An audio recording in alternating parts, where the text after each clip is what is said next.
Hi, everybody. Welcome to AITA Pod. I'm Danny Vega. Returning to the show, a special guest today, Hailey Hackett. Welcome back. Thanks for having me. Happy Thanksgiving to all. We got a Christmas one here. We got kind of a variety. Submit on our subreddit, reddit.com/r/AITA pod. Or you can use my new burner. I got this burner number here. This is great. 307-212-8818. That's 307-212-8818. You can directly text me. You could even call and leave a voicemail if you want. So far, what I actually got today was new exotic Asian masseuse arrived, Fort Collins, ready to take care of you. Oh. And I'm like, what an invite. I've never been to Fort Collins for at least, maybe I was there 10, 15 years ago. But now, anyway, so I booked a flight. I mean, you can't turn that down. No, a deal is a deal. They texted me, so they must like me or they like the podcast.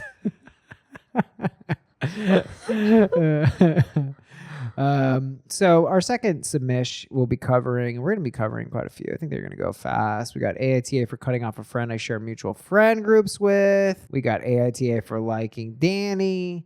We've got AITA for taking an armrest on a plane from an old lady. But first, AITA for not giving my boyfriend a wish list for Christmas. Hi. I, 21F, am a senior in college, and my boyfriend, 23M, recently graduated and moved to New York for his job. I'm not trying to sound stuck up or spoiled, but I genuinely feel like I have everything I need right now, and I don't know what to ask for. Recently, boyfriend made it clear what he wanted for Christmas, a pair of sneakers he could dress up with jeans. He even said, quote, "I'd be so happy if that's what you get me." So I ordered the shoes, got him new socks to go with them, and plan to add some of his favorite snacks for when I visit him before Christmas. I love giving thoughtful and sentimental gifts, and I believe a lot of meaning comes from knowing someone well enough to pick something they'd love without needing a list. So while I was a little bummed I couldn't be more creative, I was happy to get him what he wanted. Here's the issue. He's now asking me to send him links to things I want for Christmas, and I can't think of anything. I've told him this, but he insists. I feel like part of gift giving is knowing someone well enough to come up with an idea, but he seems focused on me giving him specific suggestions. AITA for not giving him a wish list. So what kind of gift person are you, Hailey? I love a gift. I think I relate to OP a little bit. Like, if I know someone, I love giving them a really good gift. And then I've also been spoiled because I had a friend who was the best gift giver. Really? Oh, Let's my hear God. about her or him. It was her, obviously. Yeah. She used to go all the way out for my birthdays. Wow. We're talking like setting things out on my bed secretly. Wow. She would like get outfits for me. And like, huh? Go on. Well, what do you mean? What do you mean laying it out on the bed? Like you're coming home? We were roommates. Oh, yeah, we lived in the same bedroom, so it's a little less creepy. But she like put out like 2 dresses for me to pick from. Damn. And, like, set up a like surprise house party and had like our other roommate do my makeup. And then like the year before that, she like took us sailing for my birthday. And then like a year after that, she called me and she was like, "I'm sorry, I didn't get you anything for your birthday." And I was like, "No worries." And then she surprised me in Seattle with like all my friends at this like pizza place. I thought I wasn't going to celebrate my birthday. I thought I was just going to eat a little slice of pizza. Yeah. They had decorations. It was great. Damn. Yeah, it's great gifts. She crushed it. It writes a little sentimental note, so I like that, And I think I've stolen her gift-giving tactics, so I do the same thing with my partner. I like to go all out, But I don't necessarily expect that from everyone. Yeah, I mean, I love a nice, thoughtful gift. I think we all do. I think sometimes it can be hard. Yeah. I mean, personally, I'm a well kind of crafted letter can really hit for me. Mm-hmm. Thoughtfulness. I don't know. I don't know that I've gotten a gift and have I gotten a gift recently? My mom got me a gift for my birthday. What'd she get you? She got me a wallet, which I had said that I liked, but I kind of post wallet, so it was kind of awkward. What do you mean your post? I don't do a wallet now. I got this case on the back of my phone that just holds all my cards. You're not worried that someone can take your phone and take they everything? Could devastate me. Yeah. I mean, I practice very strict pocket policy. I have great pocket strategy. What's your pocket policy? I mean, I pretty much almost always go front pocket. Like, go try and pickpocket me. There's some excellent pickpocketers. They're going to have to be world class to touch me. They have no idea. If I detect anything, I will put my hands in my pockets. So, plus I'm 5'8". People aren't going to mess with me. But yeah, I think this is an interesting one to me because I feel like this comment sums it up. I don't need to pretend like this is even my original perspective. I struggle with gifts. We're not a big gift giving family. Let me say that. In my family, it's not a big thing. My dad doesn't give a shit about it. And my mom will do it because it's part of it. You know, we give her gifts. We don't give my dad any gifts. My dad doesn't celebrate. Anything? No, and I see myself in it too. Why? My dad is like me. Like we like stability and regularity. That's what we like. And so my dad doesn't like, I was like, you're turning 70, Dad. That's like a big thing. We want anything? And he's like, I already do what I want. Oh. Like he doesn't need a big thing. He likes consistency and stability. So like a surprise or a nice gift is almost disruptive for him? No, I wouldn't go that far. He's not like a control freak, but like he won't expect anything to happen. Yeah. And he doesn't need it to happen. That's just, I think it's like, for me, it's almost like I want to plan on a plan. I don't want to plan on an exemption, on an exceptional thing. I understand it. It's in my brain as well.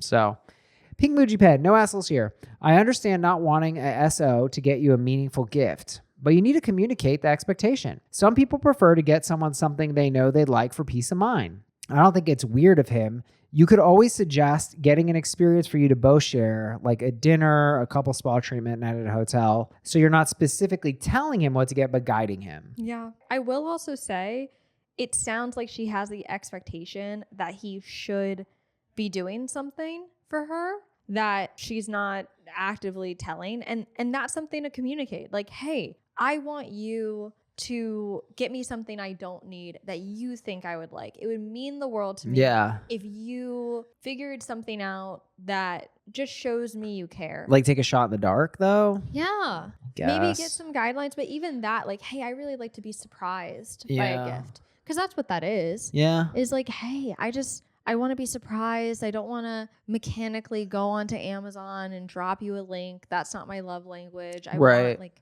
a note, or I want an experience, or whatever. But defining it, like there is an expectation here. If she's going to be sad, if there's no gift for her, then she has to assert what she wants.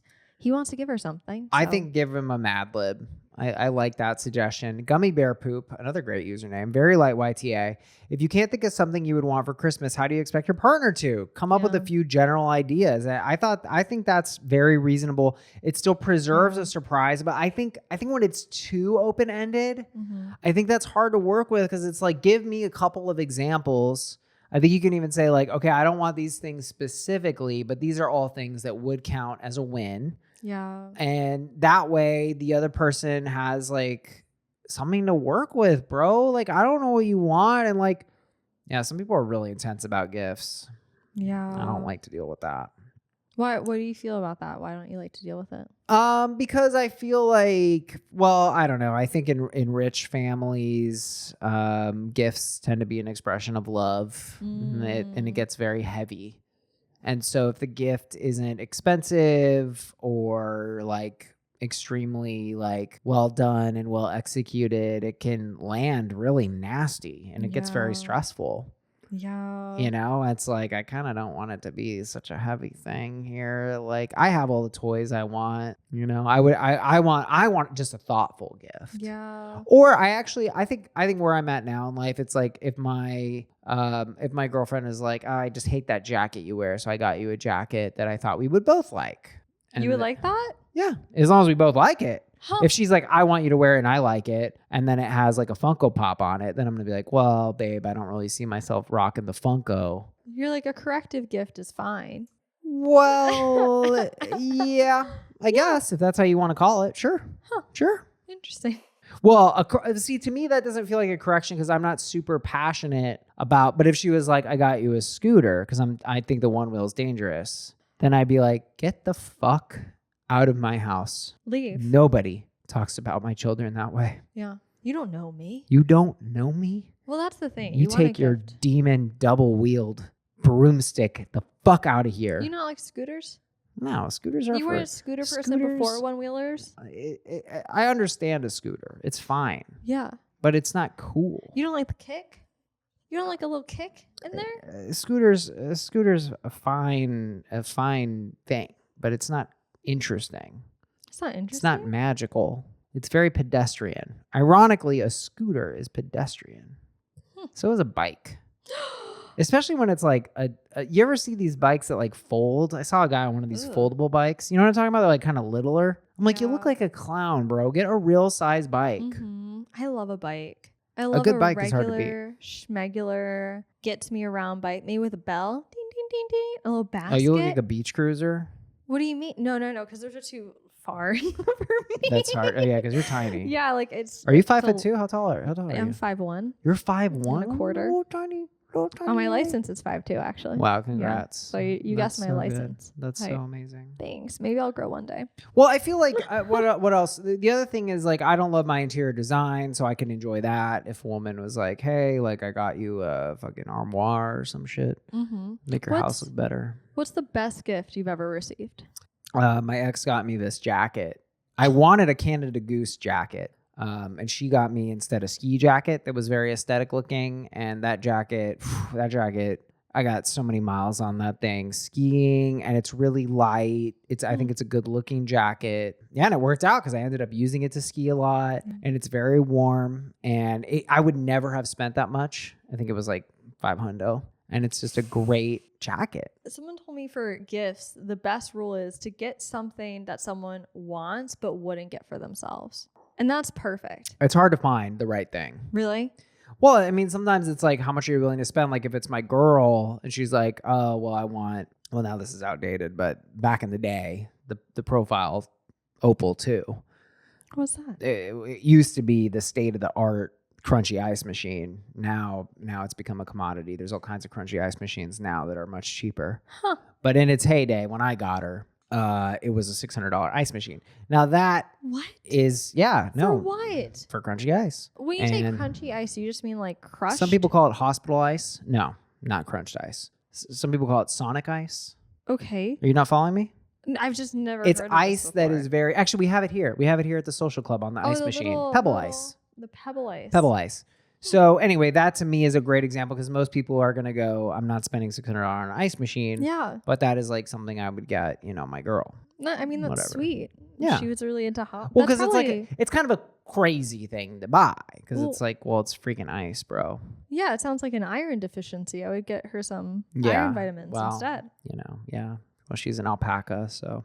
Cute. I think for this one, I don't think she's an asshole for not giving it. I just think I feel like this is disappointment that's being cooked here. I'm like, it feels like you're sitting here with these high expectations. You're not communicating. And I just think, especially for gifts, like you got to give someone a bit of structure here. Set them up for success. Yeah. AITA for not giving my boyfriend a wish list for Christmas. I think we agree it's no assholes here. Yeah, I agree. AITA for taking an armrest on a plane from an elderly lady. I-28F was on a long plane ride for Thanksgiving and had a decent amount of work I was planning to get done on the plane. I was sitting in the middle seat with my boyfriend on the window and an elderly woman, stranger, on the aisle. I opened my laptop and started working using both armrests, which from my understanding of airplane rules, if you're in the middle seat, you get both. And the elderly lady kept trying to put her arm on the armrest, to which I make sure my arm stays on the armrest, which means my elbow is either touching her arm or her arm is on top of mine. She stops me and asks what I'm doing, and I say, I need the armrest to work. I have the middle seat. She keeps doing this, and I keep making sure my arm can stay on the armrest because it's really difficult to type otherwise. Mind you, she is using the armrest next to the middle seat to more comfortably play solitaire on her iPad, not something urgent. She again talks to me and says I'm being rude by forcing my arm on the armrest, and I say I'm in the middle seat. I get both armrests, and I need the armrest to work. She says I can see you're working, but I can't keep my arms in all the time because I'm fat. She can fit within the seat but had a thick coat on, so that's probably more the reason. And she's entitled to feel comfortable in her seat too. That's what and she said, quote, entitled to feel comfortable in her seat too. At this point, my boyfriend offers to switch with me to keep the peace, so we do.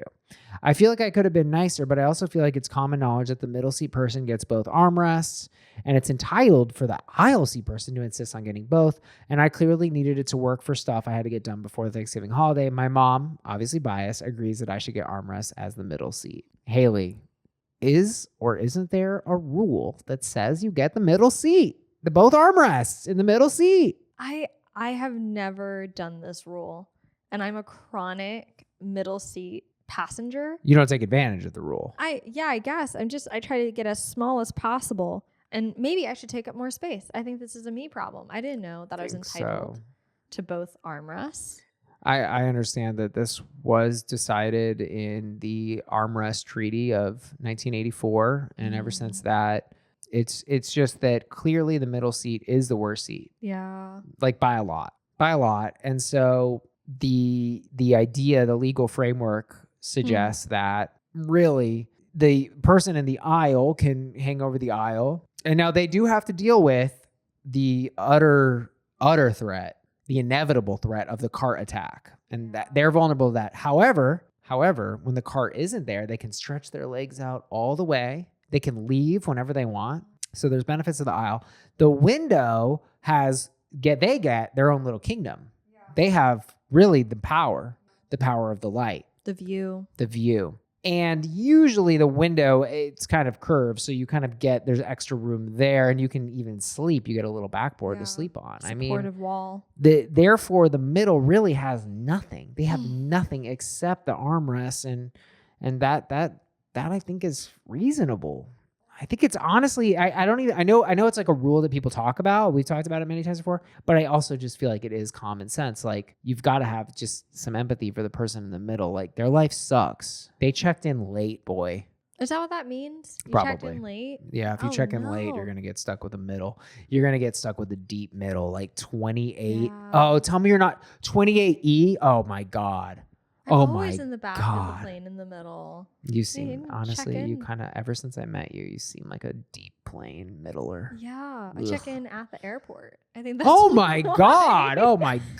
And I check my bag, so. Oh my God. You check in at the airport? That's crazy. You have to check in when you get the email. Otherwise, you're going to get back in the plane. You're going to be so far back. But I kind of feel like someone has to take the shot, and I'm small enough where That's it's fair. better me than someone else. That's fair. And I will say the middle is the worst seat unless you're between friends. And then I think it's the best seat.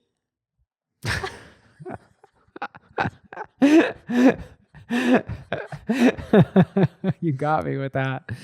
I didn't. That was very cute. You don't think so? I mean, I don't have any friends that I fly with. I haven't flown. When was the last time I flew? I can't remember the last time I flew with someone. Really?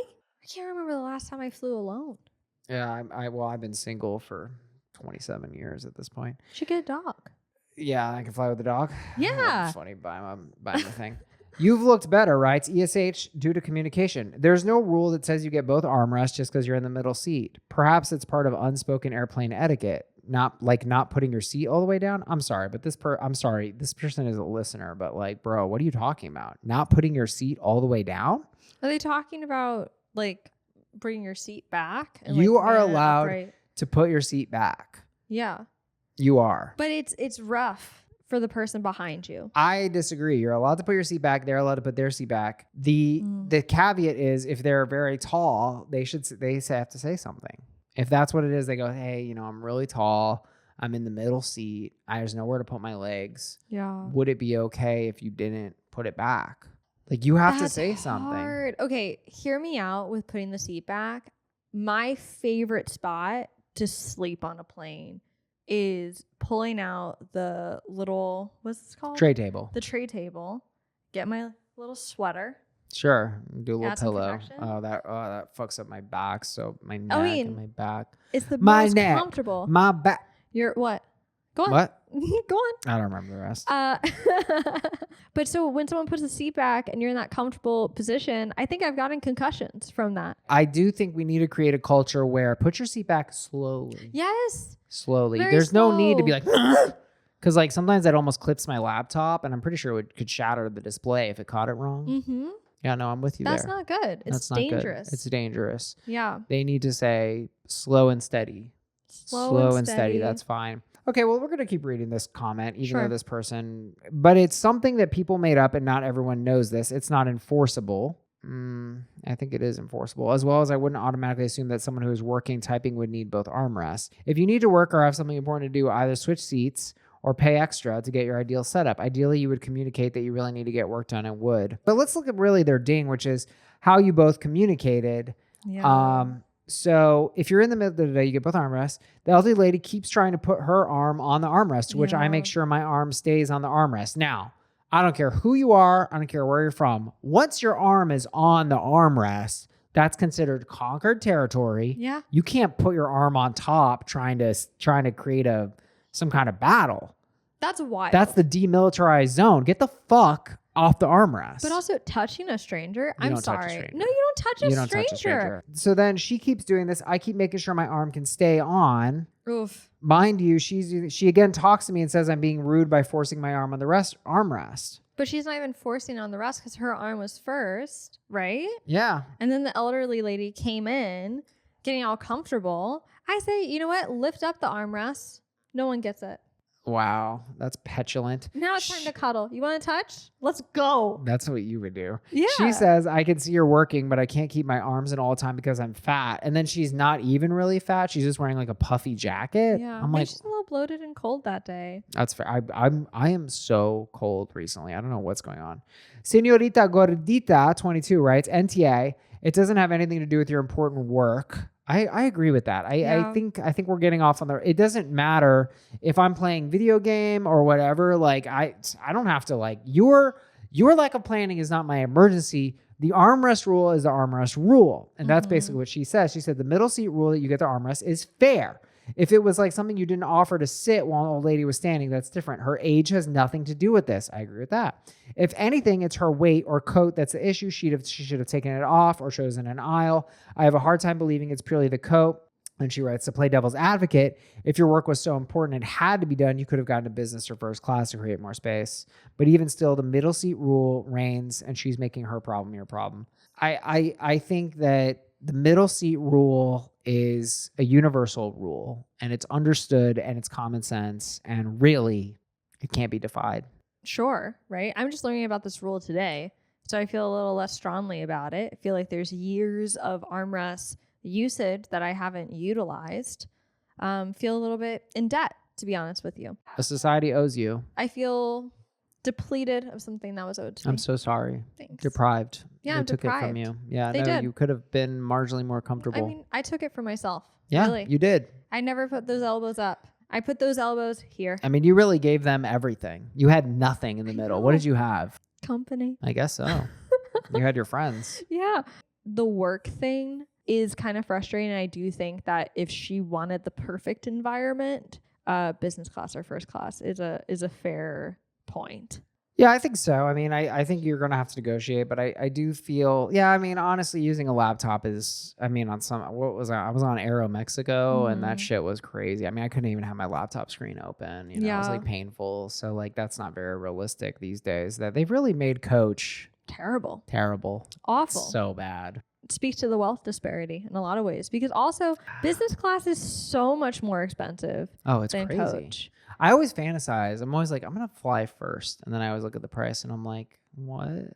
That's insane. Who can pay that? It's like, how much for it? It's like $2,000 to crazy. fly for 10 minutes or something. Yeah, the only time, well, actually on the short flight, sometimes it's not that crazy, but I'm Really? like, okay, so I'm going to pay $200 extra for an hour flight. Yeah. So stupid.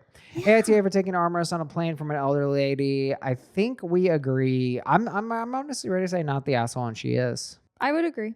Please rate, review, subscribe. Join us on Patreon. Every episode ad-free. Tons of bonus episodes. Over 200. Fun community on Discord. You love to see it, folks.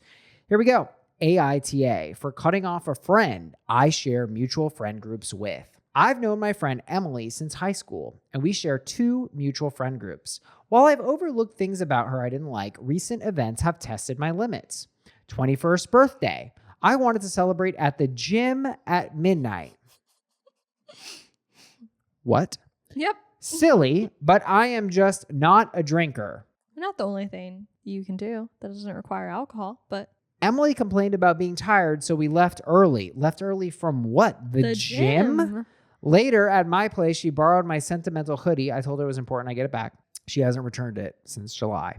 For her birthday, I went all out, rearranged plans when hers fell through, and made sure she had a great time. Got the DJ to announce it was her birthday. Found a group of guys to join the party. My friend told me not to compare, but it hurt. Next bullet point, disrespecting Val. Emily talks to Val's roommates about wanting to move in with them behind Val's back and even stayed at Val's place for a week while Val wasn't there. Straight up, Val was in a different town and even told Emily to leave before she left. We both ignored it to avoid drama. Here's the breaking point. I called Emily for help when I was in a frozen panic due to a dangerous situation involving going out and dealing with a grimy person, but she didn't come because she was quote unquote tired, which she seemed to be proud to say because she called Val to tell her about it. First of all, why would you tell someone my business? It's my business to tell. And second of all, we have spoken about the unsafety of going out because there are grimy people in the world. So clearly you understood the severity. Also, she lives 10 minutes away. Yet 2 days later, she called me to help her after she got hurt in a similar unsafe situation. I supported her. Now I'm at my limit. She disrespects my boundaries and Val's. I know cutting her off could create group trauma and is basically a divorce, and people have to pick sides because I feel anger just seeing her and dread group events. I've been told I'm being too rigid and should just let it go and stop creating unnecessary issues, but I want to drop her. AITA. she doesn't sound like a good friend at all. What is there to gain from nourishing the friendship and giving? Well, because they're in a friend group. Friend groups. Go on, friend groups. Oh, friend groups. Sometimes you want the group. You never been in that situation? No, but I'm not a group person. I'm Oh. more of a one-on-one individual friendship gal. Well, you said you're codependent and you're stand-up act. Yeah, I'm working on it. But you think that's what that is? I think just some little people bit. are more lone wolfy. I mean, I used to be more lone wolfy. Actually, the social club has helped having more like less intense one-on-one friendships and more just people. I think it's good to have people that are more like acquaintances or buddies, maybe even activity partners is a good way to put it. Activity Is partners. that too Not corporate? friends, just activity partners. Well, friend, I mean, yeah, I mean, I could say friend, right? I could say friend, Yeah. I guess. To me, when I think about a friend, a friend is actually a pretty elevated term. How? I mean, for me, like a friend is someone who I'm going to be real with. You know, I think most people for me are more like buddies.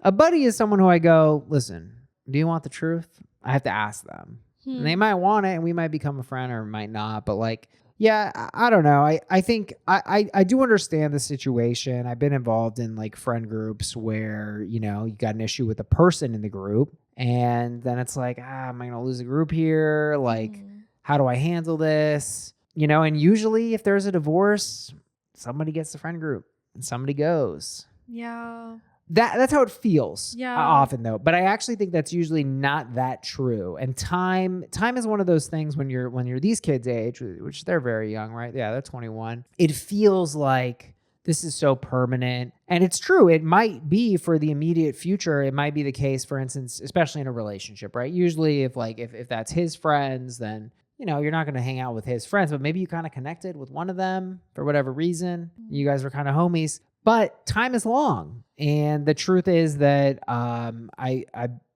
had friend groups that fell apart and later I was like, well, yeah, we weren't friends in the immediate wake of that, but we're still in contact now. Isn't it interesting? Because they knew that in the wake of the breakup, they didn't want to align with me. And I understand that, but there was actually no issue between us. Right. So that said, I don't think that's exactly what's going on here. I think the question she's asking is, I'm having issues with this person. I'm angry. Yeah. And what do I do? Yeah. And it's also like, I'm uncomfortable around this person. I've invested in this person. This person doesn't seem to be as invested in me, nor have the mutual respect for other friends in the group. For me, it's like, why spend more energy being fake. You know what I mean? Like trying to fake the friendship. I also feel like we look at things in a very like black and white way. Like either they're friends or they're not. Like we have to cut off. But it's like you could just downgrade the friendship. Sure. I mean, I think that's a good step here. I mean, I was going to point out, I feel like, first of all, I think it's time to stop giving Emily anything. I think that's an important first downgrade because I'm just noticing like some of these things, OP, and I love you. Thanks for the submission. But it's like, I'm sensing a big disparity here. Huge. You wanted to celebrate at the gym at midnight. Now, I do have to admit that is a rather bizarre form of celebration. A little hard to go with that, but that's fine. That was what you wanted to do. And then it seemed like you really went all out. That's what you said for Emily. And I think the issue with these sorts of things are you might be creating an impossible situation. But sometimes you give too much to people and they can't reciprocate. And that might be because they're a shitty person, but it also might be because you gave them more than they can realistically give for any myriad of reasons. You're saying she set the bar too high. Yeah, you set the bar too high. You also might have been a bit inappropriate about it. Yeah. You know, like I was in a relationship once where this person on our like third time meeting got me like a $70 gift and that made me really uncomfortable. Like, I don't feel comfortable reciprocating that. That's just not how my affection works. Yeah. It wasn't that I didn't like them, but they kind of, I don't know if I want to call it a high bar, but it's almost like, you know, you made a move that I'm not comfortable reciprocating. It was too hard, too fast. What was the gift? It was something related to my hobbies. It was a good gift. It wasn't a bad gift. But it was $70. It was too expensive. It made me uncomfortable. I was like, I don't know why you got me this so soon. It can be kind of a control thing. Like, I think too soon without that rapport between two people, it can feel kind of like expectant. Like, I'm getting you this. Yes. And now I'm setting the bar as this is the expectation. Yes. Or I'm doing something nice for you. So like spend more time with me kind of thing, which also can feel really, really bad. It can feel like a trap. Yeah, definitely.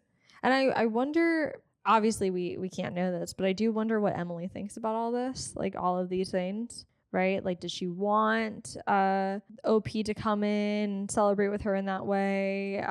But also, and here's where my view on her really shifts, is the disrespecting Val thing. That to me is the most clear-cut thing. Yeah, that feels really, really bad. Just not conniving, good. Manipulative, and then just straight up being like, fuck Val, I'm staying here. Yeah. Presumably in her room? Yeah, I think so. Not okay. Managing this, especially if you're at the point of anger, and I actually think I've talked a little bit about this, but anger is an important thing to feel. And I think we have a lot of confusion about anger because there's a lot of, I do believe there's a lot of men who are very angry, and it's not because of this reason, which is usually when you're angry is because your boundaries have been violated. I believe anger can also happen when you just have a lot of emotion that isn't getting expressed. Yeah. And I think that's why a lot of men become rageful, because they're not really processing what's happening. So it kind of just heats up. But I don't think you're at that point. But I think this person is legitimately spitting in your face. They're disrespecting you. And I do think you need to back off. And honestly, I don't know. I'm gonna throw this out here. I would normally be like, well, it's wrong to exclude someone. We've talked about that. But I'm like, maybe just plan a group hang without Emily. I mean, is that a crime? She'll catch wind of it. And then that actually forces her into a position to be like, well, what did I do? But yeah, that feels so malicious. I feel like have a conversation with the rest of the people in the group if they're feeling those things too. How does Val feel about it? Maybe have a conversation with Emily. Like, if you're really trying to preserve the friend group and you want to have all of that drama around it, it's like, hey, listen, this hurt my feelings. And then you get to, have that conversation of, oh, you went a little too big and it made me uncomfortable. Oh, I didn't know I did that. Thank you. Then you're at a level territory. It's like, oh, I just, I thought Val was being blah, blah, blah. It's like, well, it's not cool to stay in someone's room, And then maybe you give a chance for some type of healing to happen, some type of reflection to occur. But I also, I don't put that on OP. For me, I'm like, listen, OP, if you're done, Be done. Life is short. There are more people in the world. So she's got to go find a new friend group. Yeah, so it's also not find a new friend group. I'm guessing she's still going to be friends with Val. You can hang out with these people without Emily. So don't You know? exclude her, but just hang out with them. Yeah, don't do it as a tactic, right? Don't go, oh, I want her to feel this and then have a conversation. If you want to save the friend group, But that's kind of what have I'm the saying. I conversation. feel like whether it's a tactic or not. Oh, the tacticness, the intention to me matters.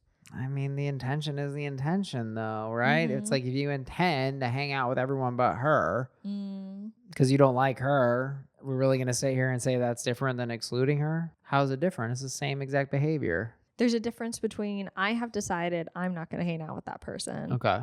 And I'm still going to hang out with people because I love them and I want to spend time with them versus, hey guys, don't we all not like Emily? Or like, Well, hey no, guys. but you're adding that. I never said anything about Yeah. that. I guess this is So you're how I saying feel. it's not excluding if I'm just hanging out with the people I like. I guess you're Yeah. right. I don't feel. You just yeah. weren't invited. Yeah. And I think that's a personal choice of just like, I don't really want to spend time with that person anymore. I think that's fair. AITA for cutting off a friend I share mutual friends groups with. I think the disrespect toward Val really speaks to Emily's character, and I don't have any issue with what you said. OP. Senorita Gordita wrote NTA. Everything here shows she feels the world revolves around her and has no issue putting herself over you and others. I think it's a fair move. I think you're right. I think it's a thing of like, yeah, I want to hang out with these people. And then if she was like, well, you're excluding me, like I wasn't excluding you, but I'm just, what does she say? You're excluding me. What do you say? I just don't want to hang out with you anymore. And you can have it. That can be a bridge to a conversation. Yeah. Listen, you left me hanging on my birthday. I was in an unsafe situation that I thought I could call on you to help. And you weren't there for me, but your expectation was that I would be there for you. And this feels like a one-way friendship. Fair It's enough. draining. And, you know, I still want to hang out with other people in our group. That's clean. Yeah. Guys, please rate, review, subscribe. Join us on Patreon, patreon.com/AITA pod. Every single episode ad-free, bonus episodes, Discord. All right, we're going to wrap up here on a silly one. AITA for liking Danny. He always mentions the hate he gets, and I've seen it in a lot of comments. I think Danny does a good job being receptive to all sides and admitting when he's wrong. Also, he's funny? IDK, LOL, why does everyone not like him? Did you write this? People accuse me of writing this. Yeah. I did not. In fact, I joked that I wrote it and that my mom was defending me in the comments. And then somebody was like, oh, your Danny's mom got you. And this person was like, I'm not Danny's mom. And I was like, yeah, it's a joke. And then they downvoted me. So I got 0. That kind of hurt my feelings. So now they added another question mark to he's funny. He's funny? Just Satisfaction 77 writes, Danny isn't bad, but he does need to mind his ego. Like someone else said earlier, he acts like he's smarter than most of the co-hosts. On the recent episode, he was trying to outdo Sarah. Danny just needed to stop trying to win his arguments. And how do you feel about that? I feel like it's rather unfair. Okay, first of all, I have explicitly argued against the idea that people are smarter than other people. I don't really believe in that because I think intelligence is so multifaceted. Mm-hmm. You know, like is a horse smarter than a duck? That's a crazy question. You can probably measure it by just How many folds are in their brain. How you're a fold girl? Yeah, I'm a fold girl. So, well, they always say that the koalas are smooth-brained. What, the quals? You never heard that? Koala. Oh, the koala? Yeah, you never Are heard they that? smart? No, they're stupid. People They're say they're very- stupid. Yeah, they get a lot of chlamydia. That's all I know about Oh, koalas. they're nasty. But is that kind of Nasty smart? and They're dumb. fucking. Well, is a koala stupid? Maybe. They're a smooth-brained koala, but they're pretty good at being koala. Mm. You know what I mean? I don't Yeah. really know what they do. I guess they hang out in trees. They get chlamydia. They fuck. They fuck, bro. They fuck. They fuck. They eat And some bamboo. If you were a koala as a human brain, you'd be like, oh, I don't want to fuck guys. And then you wouldn't fit in and then Yeah. you'd be unhappy your whole life. How smart is that? Well, you'd be the only one without chlamydia. Chlamydia is not that big of a deal. I've had it. Only if you get medicated, it's not that big of a deal. When it Oh, can progresses, it kill you? What it happens? gets terrible. I can't even tell you what would happen, but it's so bad. Are you making this up? I don't know. No, it does. It gets really gets bad? awful. I didn't Yeah, know look that. up medieval cures for Medieval chlamydia. chlamydia? No, the That's cures bad, were huh? insane. Oh, no. They're very intrusive and Brutal. something fun to Google. Yeah, it's the whole like measuring a fish by its ability to climb a tree thing. Oh, is that a phrase? Yeah, so like I think love it's an that. Einstein thing. Oh. You can't measure a fish by if you measure a fish by its ability to climb a tree, it's going to spend its whole life thinking it's stupid. Oh my God, I love that. Yeah. So like what you're saying makes sense. Like we all bring something to the table. We all have inherent value and perspective. Sure. So I hear that. Why does it have to be an ego dominance thing? Can't I just be annoying? I love that. I actually love that take. Yeah. You're like, you know what? It's not that I want to win every argument so hard. It's that I'm just annoying. Just annoying and I'm stubborn, fine, but I'm not like trying to like assert that I am smarter than all in the kingdom of Danny. There's another comment here that is like that. What does it say? Streetboard 9994 writes, and that better be a one wheel as a streetboard. He isn't not smart. Well, thanks, fucker. But he can come off as thinking he is smarter than he is just because his dad is a mental health professional. What the fuck are you talking about? Do you feel that way? Well, to address your question, my father is a clinical psychologist. I hope you are aware of the prestige that you are engaging with. He is a psychologist in Casa Grande, a town that sounds like highways. Well, do you think that gives you a different perspective on human behavior? I mean, this is a question of like, hey, are we socially misstepping? That's the whole theme of this podcast, right? Right. So it's like, do you think that growing up with someone well-versed in human behavior, why we do the things we do, and I would imagine some amount of relationship negotiation would give you potentially a different perspective than most people would have? Sure. I mean, I did transcribe my father's evaluations for about maybe 7 years. So I've written about a lot of disordered individuals. I guess I've always been interested in psychology. Yeah. And my dad wanted me to be a psychologist, but he didn't push it on me. I'm interested in people. I like studying how people work. I mean, I think about this a lot with the AI is, the AI, it doesn't have any access to, it can't introspect. Yeah. The AI can only see what you've typed to it and what it's previously had in that conversation, but the AI can't actually reflect. It can't understand itself as an entity. We can. We can see ourselves. We can see our own behaviors. We can also therefore do things that we don't understand or that become more clear to us with time. We can delude ourselves. Self-delusion is a very real part of life, and I've always been fascinated with that. I think, as my dad maybe had an impact on that. I think so. I mean, he's a psychologist, so we've always talked about mental, I don't know if I'd say mental health, but psychology, Freud, Oliver Sacks, stuff like that. It's an interesting topic. Carl Jung. He's not a big young guy, but No? he was there. I was just throwing out a psychologist name. I know. Young.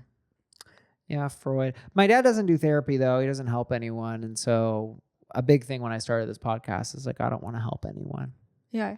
You want to make things a little worse. I want to make things a little worse. Well, no, and I'm joking, but I want to say too, though, I only really read mostly the negative stuff because what am I going to sit here and, oh, Donnie, the podcast made me so happy. It's like, okay, well, like what? I mean, come on. Interesting. No? I don't know, am I wrong? Pat on the back every once in a while. We get it. They're already listening. I'm Yeah. like, do you guys need to really hear like these like saccharine messages? I mean, it's wonderful. I love receiving the messages. I just don't really feel a need to be like, oh, look how great I am, everybody. No, for sure. That would be super weird. Thank you. In terms of a conversation, it would be super weird.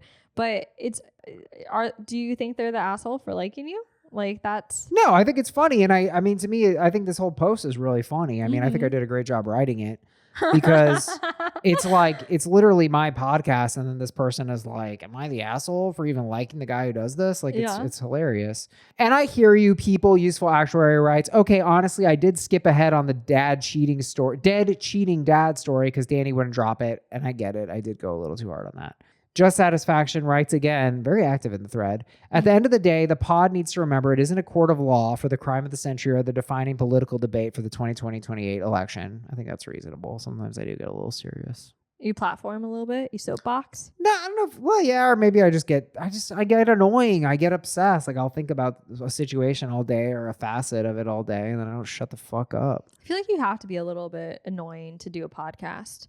100%. Like there's something in the brain that has to be a little janky to come onto like the internet and go, I'm going to speak straight for an hour. You know, every week I'm going to have something to say. And like it pays to care and go on, I feel. To talk about these stories, you have to dig, I think. And I think no matter how much you talk, someone's going to find you annoying. Oh, of course. Sickadol writes, it's Danny's pod. He isn't claiming to be perfect or an expert. He's just giving his opinions and being his Danny self. It's actually so much fun to just roll your eyes and be like, oh God, that Danny.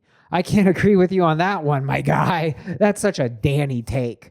Danny reminds me of my ex, one I'm still friends with. Oh, man, I love that comment. It's interesting. I mean, and I'm not really a believer in being friends with your ex, but hey, if it's working for you, Sickadol, go for it. Yeah, I'm not a believer in that either, honestly. You're not either. No. I didn't know that. We're aligned there, huh? Yeah. Yeah, it tends to get messy. But the lesbians do it. We've talked about that. The gay people and lesbians, it's a different thing. I think that so I'm a semi-heterosexual woman, and I will say if the exes in my life were not men, I could still be friends with them. I think it's like the sex element that makes things weird. I think men can't drop it. It has been my experience. That's fair. Yeah. And it's like, okay, just want to be buddies now. I feel like every one of my exes, I did want to be buddies after. Like, oh, let's be buds. They're like, I've seen you naked. I'm like, all right, let's never talk again. Let's never talk again. Yeah. All right, we'll wrap up on A Girl Named Breakfast, which what a beautiful name. That's great. That's like a band. That is. I love that. What a great username. I legitimately love and LOL at his voices. It's a tough skill to hone and people don't appreciate it nearly enough. Oh, Danny, we love the voices, Danny. I like the grandma. What was the grandma we were talking about? Oh, the grandma who's like, I want to take naked pictures. Let's take naked pictures of me. Boys, come in here. No, Grandma, we don't want to help. Boys, come in. Grandma, we don't want to help. We don't want to help you do that. Please, I'm going to get a G-string right now. I'm 75 and I want to look at this bomb-ass when I'm 95. That's smart. That's for science. Hey, that's her right. You only have one life. Might as well. I want to sync it. I want everybody on the family iPad plan to see my fat ass. All right, guys, that's enough. AITA for liking Danny. In the end, I am going to go ahead and say YTA. Folks, thanks for listening. Much love. Please submit reddit.com/r/AITA pod. User the phone number 307-212-8818. DM me on the Instagram. Much love. We'll see you next time. Bye.